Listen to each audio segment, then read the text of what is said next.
ये कहानी कृष्ण भक्त मीरा की है, जो बचपन से ही भगवान श्री कृष्ण की परम भक्त थी। इसीलिए उसके माता पिता ने उसका नाम मीरा रखा था।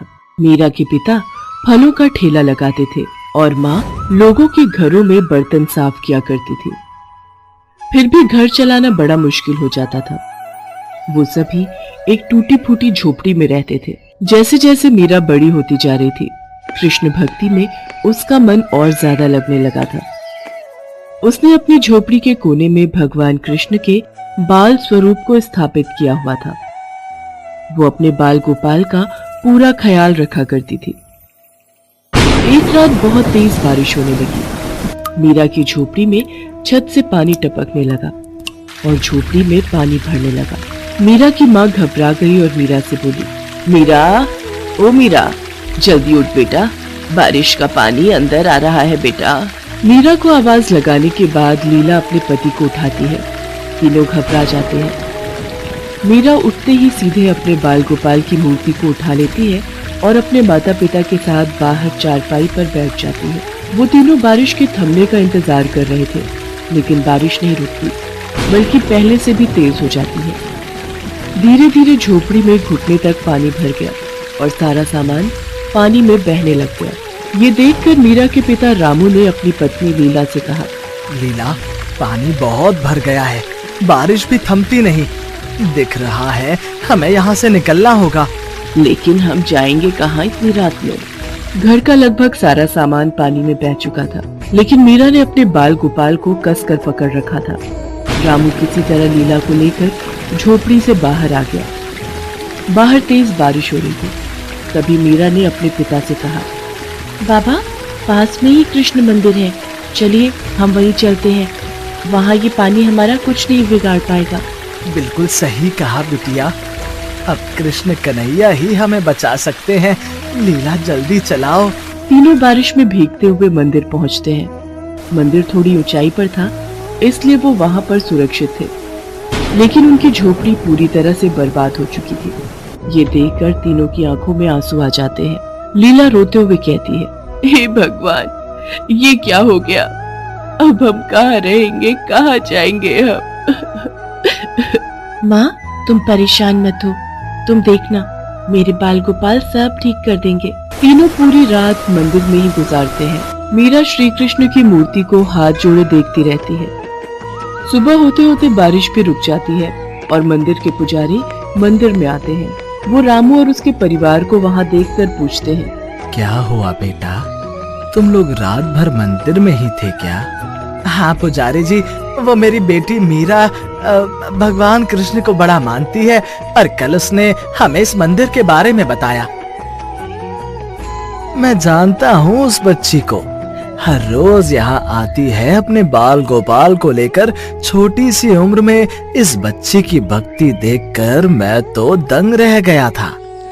तुम बिल्कुल चिंता मत करो, भगवान की शरण में आए हो तो वो तुम्हारा भला जरूर करेंगे। तुम जब तक चाहो मंदिर में रह सकते हो। बहुत बहुत बहुत धन्यवाद पुजारी जी। उस दिन से रामू का परिवार कृष्ण मंदिर में ही रहने लगा। रामू और लीला ने वापस किसी तरह अपना काम शुरू किया और मीरा पूरा दिन मंदिर में काम करने में लगी रहती। वो बहुत खुश थी। उसे पूरे दिन भगवान श्री कृष्ण के पास रहने का मौका जो मिल गया था। वो बड़ी ध्यान से पुजारी जी को भगवान श्री कृष्ण का श्रृंगार करते देखती और ठीक वैसे ही अपने बाल गोपाल को सजा देती है। वो बाल गोपाल की मूर्त से दिन भर बातें करती रहती थी। वो एक छोटे बच्चे की तरह उनका ख्याल रखती थी। धीरे धीरे वक्त बीतता गया। रामू ने फलों की दुकान खोली। वो तीनों लोग मंदिर के पास कमरा किराए पर लेकर रहने लगे, लेकिन मीरा घर से ज्यादा मंदिर में ही अपना वक्त गुजारती थी। एक दिन रामू अपनी दुकान से वापस अपने घर आया और लीला से बोला, लीला, खुशखबरी लाया हूँ। अच्छा, तो जल्दी बताइए ना मुझे। मेरी दुकान के बगल में वो जो पंसारी की दुकान है ना, कृष्णलाल जी की, उन्होंने अपने बेटे धर्मेश के लिए अपनी मीरा का हाथ मांगा है। किशनलाल जी की दुकान बहुत बढ़िया चलती है और धर्मेश भी उनके साथ मिलकर वही दुकान चलाता है। अपनी मीरा खुश रहेगी। और जानती हो, किशनलाल जी को कोई दान दहेज भी नहीं चाहिए। ये तो बहुत अच्छी बात है जी। मीरा भी सारी बातें सुन रही थी। उसने अपने माता पिता को टोकते हुए कहा, माँ, बाबा, मुझे कोई शादी वादी नहीं करनी। मैं बहुत खुश हूँ अपने बाल गोपाल के साथ और आप लोगों के साथ। ऐसा नहीं होता बिटिया, शादी तो सबको करनी पड़ती है। और तू चिंता मत कर, तेरे ससुराल वालों से कह देंगे कि तुझे तेरे बाल गोपाल को हमेशा साथ रखने दे। अब तो ठीक है ना? लेकिन कुछ नहीं बिटिया, तू तो हमारी हालत जानती है ना। अच्छा रिश्ता खुद सामने से आया है, इसे जाने नहीं दे सकते हम। मीरा अपने माता पिता की बात मानकर धर्मेश से शादी कर लेती है। लेकिन धर्मेश को लेकर उसे जो बातें बताई गई थी वो उससे बहुत अलग था। उसका मन किसी काम में नहीं लगता था। वो सारा दिन आराम करता और शाम के वक्त दोस्तों के साथ नशा भी करता था। मीरा के ससुर किशनलाल ने धर्मेश के बारे में झूठ बोला था। पहले तो किशनलाल घर का खर्च उठाते थे, लेकिन लंबी बीमारी से लड़ते हुए कुछ ही साल बाद वो चल बसे। धर्मेश की आंखें तब भी नहीं खुली। किशनलाल की दुकान भी बंद हो गई। मीरा की सास का देहांत बहुत पहले ही हो गया था।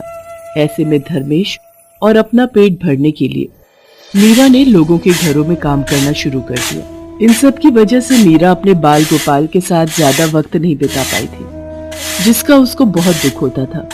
एक दिन मीरा रात को काम करके वापस घर लौटी तो उसने देखा कि धर्मेश नशे में धुत चीजों को इधर उधर फेंक रहा है। वो मीरा के बाल गोपाल को भी जमीन पर गिराने ही वाला था कि मीरा ने उसे रोक लिया और गुस्से से बोली, ये क्या कर रहे हो? मेरे बाल गोपाल को हाथ लगाने की तुम्हारी हिम्मत कैसे हुई? धर्मेश मीरा को धक्का देकर जमीन पर गिरा देता है। तेरी हिम्मत कैसे हुई मेरे सामने ऊंची आवाज में बात करने की?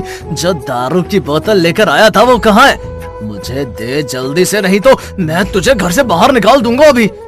मीरा उसे शराब की बोतल लेकर देती है और फिर रोती हुई अपने बाल गोपाल से कहती है, मुझे माफ कर दो कान्हा जी, अब से आप हमेशा मेरे साथ ही रहोगे। मैं आपको कभी अकेला छोड़कर नहीं जाऊंगी। धर्मेश का बर्ताव और स्वास्थ्य दिन पर दिन खराब होता जा रहा था। उधर मीरा अब माँ बनने वाली थी, लेकिन फिर भी धर्मेश में कोई बदलाव नहीं आया। कुछ कमाकर घर लाना तो दूर, वो मीरा की कमाई भी उससे छीन लेता था और उन पैसों से नशा करता था। मीरा के माता पिता भी अब इस दुनिया में नहीं थे। मीरा बिल्कुल अकेली पड़ गई थी। हद से ज्यादा नशा करने की वजह से धर्मेश की तबीयत खराब रहने लगी। जल्दी ही वो बिस्तर पर आ गया। नशे की लत ने उसे मौत के करीब लाकर खड़ा कर दिया था। जब धर्मेश को इस बात का एहसास हुआ तो वो एक दिन मीरा से बोला, मीरा, हो सके तो मुझे माफ कर देना। समझ गया हूँ कि माँ ने कितने पाप किए हैं और भगवान ने मुझे मेरे किए की सजा भी दे दी है। मैंने तेरी जिंदगी खराब कर दी है, इसके लिए मुझे माफ कर देना। ये धर्मेश के आखिरी शब्द थे। वो जा चुका था। मीरा उस दिन बहुत रोई। फिर अपने बाल गोपाल को देख उसमें थोड़ी हिम्मत जगी। कुछ ही महीनों बाद मीरा ने एक प्यारे से बेटे को जन्म दिया और अब वो अपने बेटे के लिए जीने लगी। उसने अपने बेटे का नाम चंदन रखा। धीरे धीरे चंदन बड़ा होने लगा और जैसे वो चंदन का ख्याल रखती थी और वैसे ही अपने कृष्ण जी का भी ख्याल रखती थी। पर चंदन को ये सब समझ में नहीं आता था। एक बार चंदन ने मीरा से पूछा, माँ, ये बाल गोपाल कौन है? वो मेरे सब कुछ है बेटा, उन्हीं की वजह से मैं आज जिंदा हूँ और तेरा ख्याल भी रख पा रही हूँ। ऐसे ही कुछ दिन बीत गए। चंदन पढ़ाई में बहुत अच्छा था और अपनी माँ की मेहनत को भी महसूस करता था, इसलिए उसने दिल लगाकर पढ़ाई की और सरकार से स्कूल और कॉलेज में स्कॉलरशिप हासिल की और अच्छे अंकों से कॉलेज पास किया। कॉलेज पास करते ही उसे बहुत अच्छी नौकरी मिल गई। नौकरी मिलते ही चंदन मीरा के पास गया और बोला, मेरी नौकरी लग गई है माँ, आपको कोई काम करने की जरूरत नहीं है। अब घर का सारा खर्च मैं चलाऊंगा। अब बस तुम घर पर रहकर आराम करना। राधे कृष्णा, राधे कृष्णा। ये सब मेरे बाल गोपाल की कृपा है, तेरी मेहनत भी। मैं बहुत खुश हूँ बेटा, बहुत खुश। मीरा की आंखों में खुशी के आंसू आ जाते हैं। चंदन अपनी माँ के आंसू पोंछता है और उसे गले लगा लेता है। ऐसे ही कुछ दिन बीत जाते हैं। एक दिन गलती से चंदन के हाथ से भगवान कृष्ण की मूर्ति नीचे गिर जाती है। ये देखकर मीरा बहुत नाराज हो जाती है और गुस्से से कहती है, ये क्या किया तुमने? मेरे बाल गोपाल को गिरा दिया। ला, मुझे दे उन्हें। माफ कर दीजिए माँ जी, मैंने जानबूझकर ये नहीं किया। तभी मीरा देखती है कि गिरने की वजह से बाल गोपाल की मूर्ति कई जगह से टूट गई थी। अब वो घबरा जाती है और कहती है, चंदन अभी जाकर डॉक्टर को बुला कर ले आ। चंदन अपनी माँ की आदत जानता था, इसी वजह से वो डॉक्टर को बुला लाया। चंदन पहले से ही डॉक्टर को सब कुछ समझा कर लाया था।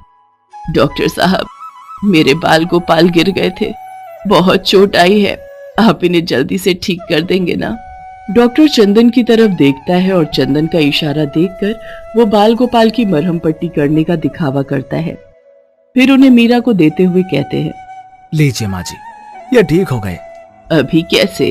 इतनी ऊपर से गिरे हैं मेरे बाल गोपाल। तुमने क्या ये आला शक्ल देखने के लिए लगा रखा है?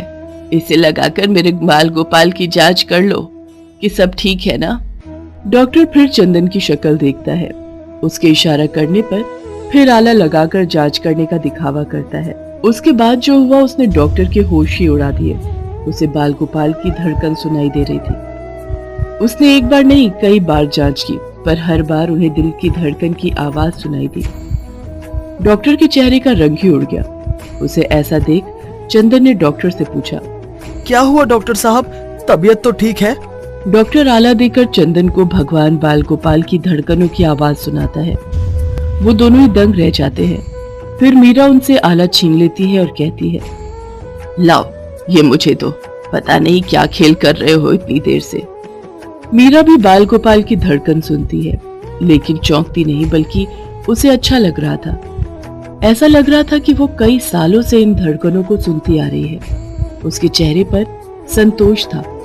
वो बाल गोपाल को अपने माथे पर लगाती है और कहती है, ठीक है मेरे बाल